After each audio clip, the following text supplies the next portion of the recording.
Halo, apa kabar pemirsa Radar Semarang TV? Kita berjumpa kembali dalam obrolan asik tentang COVID bersama saya, Sulis SA. Obrolan kita terselenggara atas kerjasama Jawa Pos Radar Semarang dan Satgas Penanganan COVID-19. Kita ketahui, kita masih berjuang melawan COVID-19. Dampak COVID sampai sekarang juga masih terasa, meskipun kita sudah mulai bangkit, khususnya dari sisi sektor ekonomi.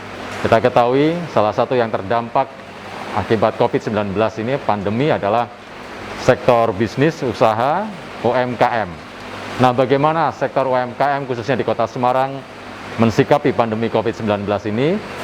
Saya sudah bersama dengan Mbak Shanas Nadia Winanto, owner usaha tas merek Roro Kenes, Kota Semarang. Saya sapa Mbak Shanas. Apa kabar Mbak Shanas? Halo Mas. Kabar baik, sehat mana? Alhamdulillah, salam sehat, salam bahagia. Salam sehat, selalu bahagia terus. Ya. Meskipun wajah kita nggak kelihatan, Ya, tapi kelihatan ketarik maskernya. Mbak Shanas, bagaimana kabar usaha COVID-19 ini akibat pandemi, Mbak Shanas? Ya apapun itu kita syukuri ya, alhamdulillah lah. Yang paling kami syukuri sih, kami masih bisa berjalan sampai hari ini. Pegawai kami masih lengkap semuanya, tidak ada pengurangan, masih bisa membayar seluruh gaji dengan penuh, tunjangan juga diberikan. Jadi terus terang tangan Tuhan bekerja, alhamdulillah. Ini salah satu contoh UMKM yang masih bertahan survive di tengah kondisi yang sulit akibat pandemi. Sebelum kita bicara tentang usaha, terus terobosan-terobosan apa yang dilakukan Mbak Shanas mensikapi pandemi COVID-19, ini saya pengen tahu, ini kita berada di ruangan apa ini, Mbak?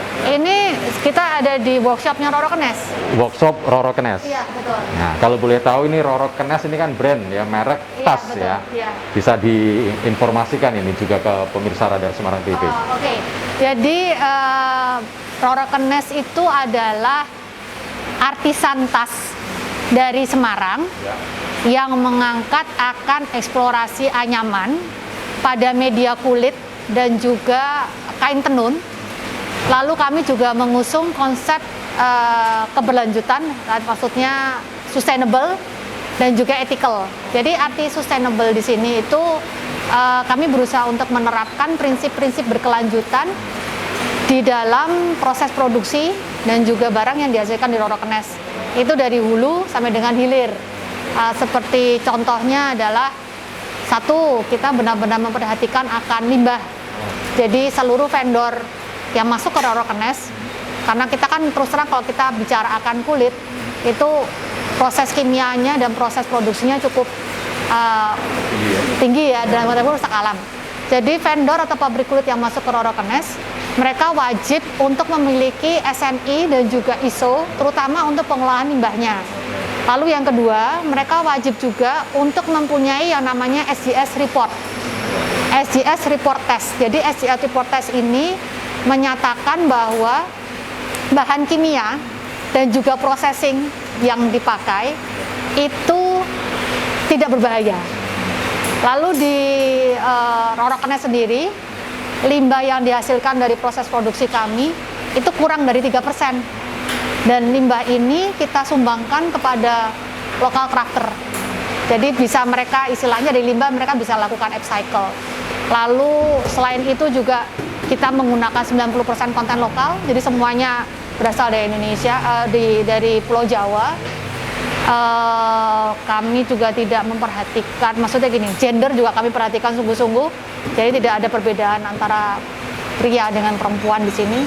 Bahkan yang pria pun juga mendapatkan cuti hamil, cuti melahirkan tanpa dipotong gaji dan ada tunjangan. Yang perempuan pun juga sama. Terus ya masih banyak sih Mas, kalau itu ada banyak nanti. Ini kalau boleh dibilang ini UMKM yang memperhatikan ramah lingkungan ya, juga ramah karyawan dan juga produknya juga ya. Iya betul. Oke. Jadi selain itu kita juga mengusung gender, part of dari sebagian dari hasil penjualan ataupun profit Roro Kenes itu kita berikan kepada pundi perempuan. Pundi perempuan ini adalah sebuah kegiatan yang dibentuk oleh Yayasan Sosial Indonesia untuk Kemanusiaan dengan Komnas Perempuan. di mana Pundi Perempuan itu memberikan advokasi bagi korban-korban pelecehan seksual dan juga KDRT, kekerasan dalam rumah tangga, lalu mendirikan rumah aman. Jadi sebagian dari hasil penjualan Orokenes kita sisihkan untuk Pundi Perempuan. Bahkan di setiap pembelian Orokenes pasti akan ada flyer mengenai apakah Pundi Perempuan itu dan juga mengenai KDRT. Lalu kalau kalian menemui KDRT ataupun pelecehan seksual, bisa meminta tolong atau berkonsultasi kemana. Oke, ya. Baik, ini tentang Orokenes singkat tapi sangat padat. Apa yang disampaikan tidak hanya produk, ternyata peduli juga terhadap kondisi lingkungan dan juga gender ya, Mbak Shahnaz ya. Oke, kita bicara tentang pandemi, Mbak Shahnaz ini. Apa dampak yang dirasakan oleh usaha Mbak Shahnaz akibat pandemi COVID-19 ini? Kalau semisal dirasakan dampaknya, ya dampaknya pasti ada. Kita pasti penurunan omset. Nggak ada yang namanya usaha omsetnya nggak menurun. Tapi ini kan satu dunia merasakan semua kan. Nah, kalau saya sih selama fixed cost, jadi untungnya makanya salah satunya bagi para pelaku IKM dan juga saya, memang kita harus tertib keuangan, tertib keuangan dan juga harus benar-benar disiplin dalam mengolah manajerial gitu saya kalau bilang. Jadi selama di saat pandemi ini strateginya memang kita rubah. Kalau dulu kita mengejar target kan, jadi target omset sekian. Kalau ya harus. Tapi kalau yang sekarang ini kita rubahnya adalah target fixed cost-nya harus terpenuhi. Variable cost nanti dulu nggak apa-apa, selama fixed cost terpenuhi. Karena kan fixed cost berarti kita sudah jelas itu pembelian bahan baku, lalu gaji karyawan dan lainnya. Kalau ini sudah terpenuhi dan kami masih bisa hidup dan juga menghidupi ya. Buat saya sudah alhamdulillah. Jadi yang dirubah ini adalah sistem manajerialnya ya, boleh dikatakan demikian ya. Tapi secara umum meskipun terdampak tapi tidak terlalu signifikan, Mbak Shahnaz ya. Cukup signifikan sih Mas. Jadi sebenarnya itu kita sudah membaca ini, saya sudah membaca ini dari tahun kemarin malahan. Sebelum ramai ya COVID ya. Jadi bulan November itu pada saat terjadi di Wuhan, saya udah langsung melakukan screening ke Orokenes kan, kira-kira apa yang mesti kita lakukan. Karena saya percaya pada saat itu bahwa pandemi yang ada di Wuhan pasti akan sampai ke Indonesia, cepat atau lambat. Jadi saya harus prepare nih, nggak mungkin nggak. So dari bulan Januari itu, November kan, Desember, Januari, yang ada saya sudah langsung nekat itu melakukan hard selling. Jadi program promo itu saya kencangkan, karena saya harus nyimpen cash kan, Lalu yang kedua, saya nyetok barang, karena memang untuk istilahnya hardware, jadi kayak aksesoris. Kalau kita bikin tas itu kan pasti ada ringnya, ada resletingnya. Itu kami memang masih import ke China gitu. Nah jadi semua barang itu selama 6 bulan kita stok. Ya cukup nekat juga. Gambling. Tapi saya tahu bahwa pasti nanti itu nggak mungkin lah di tahun 1900 aja yang belum ada pesawat. Dampaknya sudah sedemikian kuat kan. Apalagi ini yang sudah sedemikian mengglobal, pasti akan sampai ke Indonesia. Jadi kita ambil semua nih, kita pesan semua barang-barangnya. Terus bulan Februari, Maret, April, benar-benar hard sales terus itu. Bundling, hard sales itu kita lakukan karena selagi masih punya finansial untuk bisa melakukan, pasti orang akan spending. Nah, bulan Mei mulai kerasa, itu omset turun sampai paling parah 50%. Nah, sekarang ini alhamdulillah sudah ada kenaikan. Ya pukul rata itu 70% lah, 65-70% ya, 65% itu dari total biasanya kita sudah bisa kita penuhi. Sudah. Jadi terus saya sih udah average, oke, berarti kalau ini sampai ke Desember ya paling saya pukulnya itu di tempatnya 65 sampai ke 70, Mas. Kita tahu selama pandemi ini kan kegiatan masyarakat dibatasi, termasuk kegiatan event. mungkin Orokenes juga salah satu memanfaatkan event, promo, pameran-pameran, Mbak Syahnaz. Apakah ini juga dirasakan oleh Mbak Syahnaz? Terus terobosannya seperti apa mensiasati? Iya, benar. Jadi di satu sisi gini, kan kebetulan itu produksi kami itu terbagi, ada retail, ada wholesale, lalu juga ada gift pack ya. Gift pack tuh untuk kegiatan event, corporate dan lain-lain. Otomatis kan gift pack yang event dan corporate ini kan berubah ya, jadi udah nggak ada, ini udah nggak ada, sudah tidak ada kegiatan lagi gitu. Terus setelah itu juga saya itu satu tahun sekali, paling tidak saya ada 3 pameran nasional yang saya ikuti di Jakarta. Belum juga paling tidak antara 1 sampai dengan 2 pameran di luar negeri yang kami ikuti. Batal semua nih, batal semua, nggak ada. Jadi akhirnya yang kami gencarkan untungnya nih, alhamdulillah, blessing in disguise. Saya selalu bilang bahwa dalam 1 pintu tertutup pasti nanti ada 10 pintu terbuka. Tuh saya udah Tuhan itu maha adil lah, Tuhan itu maha adil. Ya, Tuhan itu pasti maha adil. Hanya bagaimana caranya kita mengolah supaya pintu-pintu itu bisa terbuka. So yang terjadi adalah corporate gift saya rubah menjadi wedding gift, ya kan? Karena banyak orang kan tetap nikahan nih, tetap ada butuh juga istilahnya kegiatan-kegiatan ya. Saya kasih ke wedding gift sama kegiatan yang kantor kecil-kecil, ya. Tidak bisa menutup sampai 100%, tapi kan paling tidak ada pemasukan kan Mas. Ya, satu. Terus kedua, nggak bisa pameran ke Jakarta, nggak bisa pameran ke Surabaya, nggak bisa pameran ke luar negeri. Alhamdulillah dari tahun kemarin saya sudah memaksimalkan yang namanya omnichannel. Jadi omnichannel ini koneksi dari Instagram, sosial media, Instagram, Facebook, website, YouTube, LinkedIn. Terus kita push pakai search Google My Business, lalu kita push pakai search engine optimizing dan search engine marketing. Dan ternyata path ataupun jalan yang kita buat dari tahun kemarin, dari bulan Agustus September itu berefek sekali. Saya totally 90% penjualan semuanya dari digital media.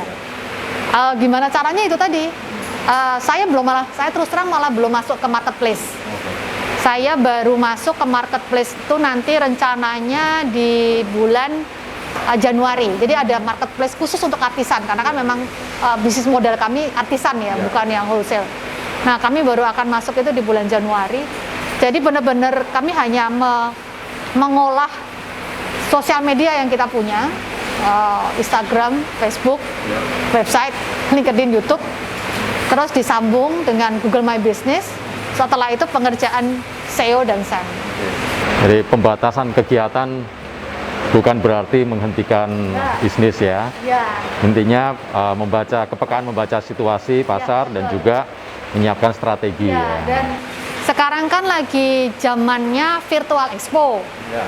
Virtual expo, fashion show virtual dan lain-lain. Nah, alhamdulillah lagi nih Mas, makanya kan sebenarnya tuh Covid ya di satu sisi mengajak kita untuk belajar menjadi lebih kritis dan kreatif. Saya termasuk salah satu UKM mitra Bank Indonesia. Di saat ini kan Bank Indonesia dan juga pemerintah nge-push banget untuk adanya berbagai macam kegiatan virtual dan juga pelatihan. So yang terjadi di sini saya nyemplung ke semuanya Mas. Termasuk juga karyawan ini saya ikutkan. Setiap kali ada webinar atau lain mereka ikut. Yang di atas khusus untuk marketing sama customer service juga saya ikutin.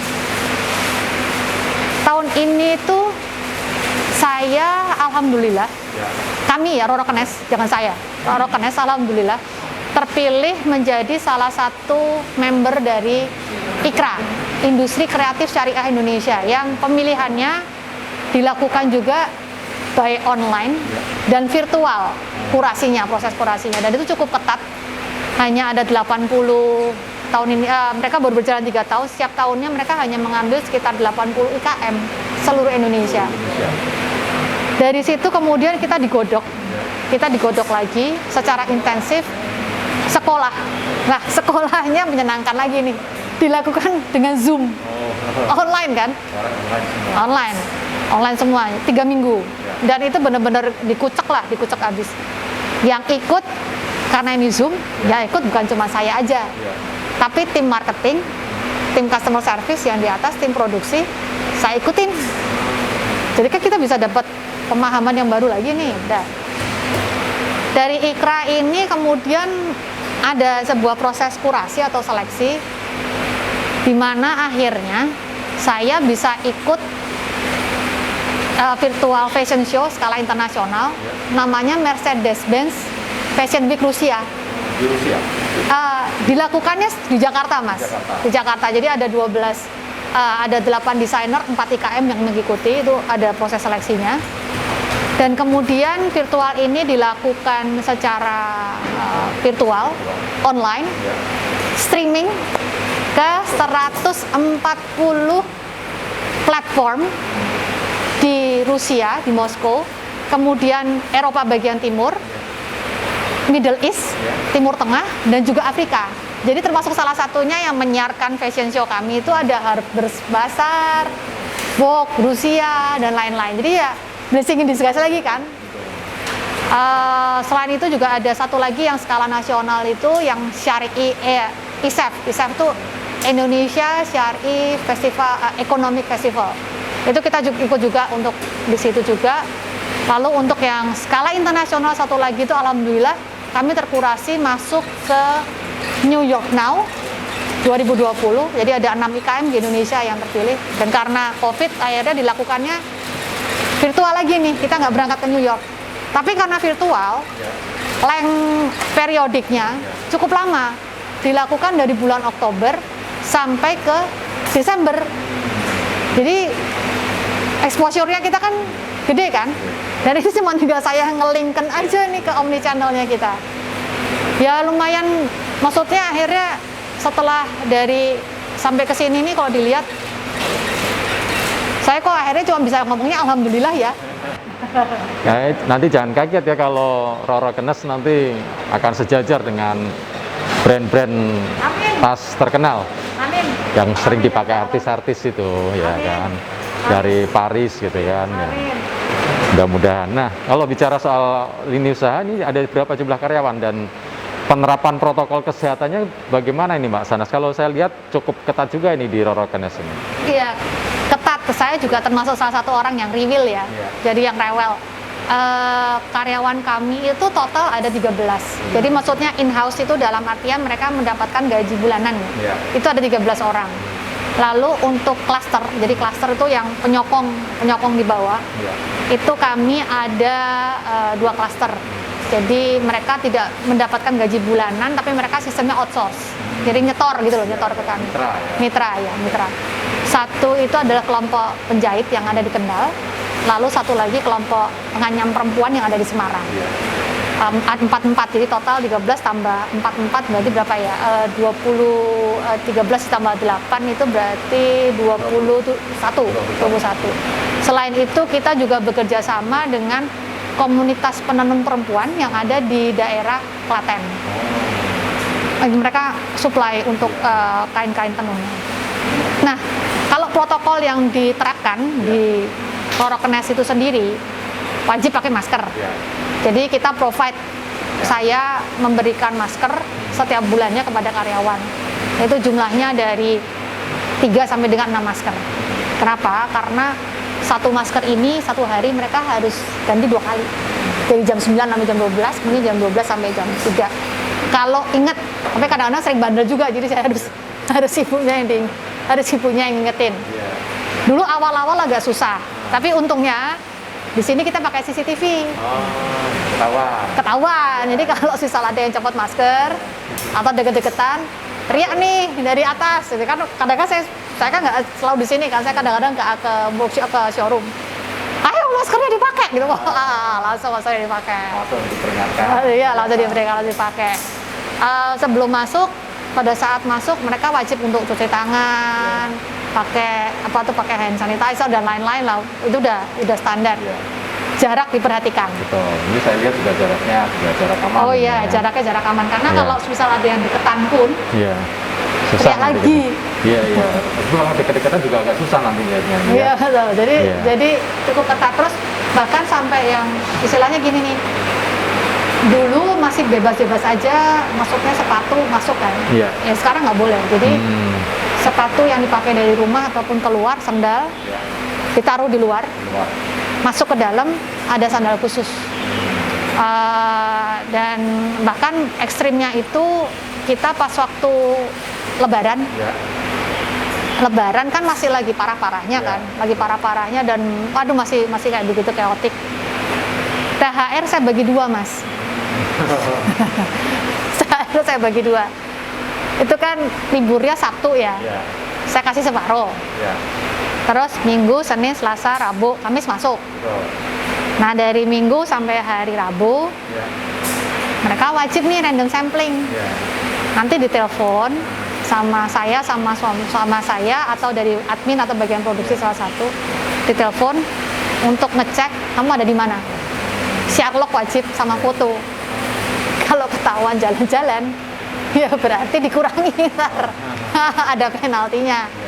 Tapi kalau semisal mereka patuh, ya separuh THR kan diberikan di hari Kamis, Iya. 50% diberikan dari Kamis. Ada bonus tambahan. Oh, iya. Wah, ini penerapan prokes yang Tuh. cukup ketat ya. Terus tambahan lagi ini sekarang kita udah jalan ada sekitar 2 bulanan. 1 bulan sekali random sampling. 3-4 orang. Kocokan kayak arisan gitu.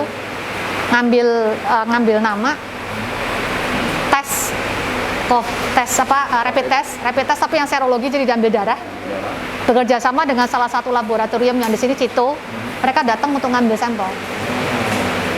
Ini demi kenyamanan dan keamanan bersama. Betul. Dan itu semuanya dari biaya Roroknes ya. Iya. Jadi tidak ada beban sama sekali kepada karyawan. Wah, boleh berbangga nih karyawannya.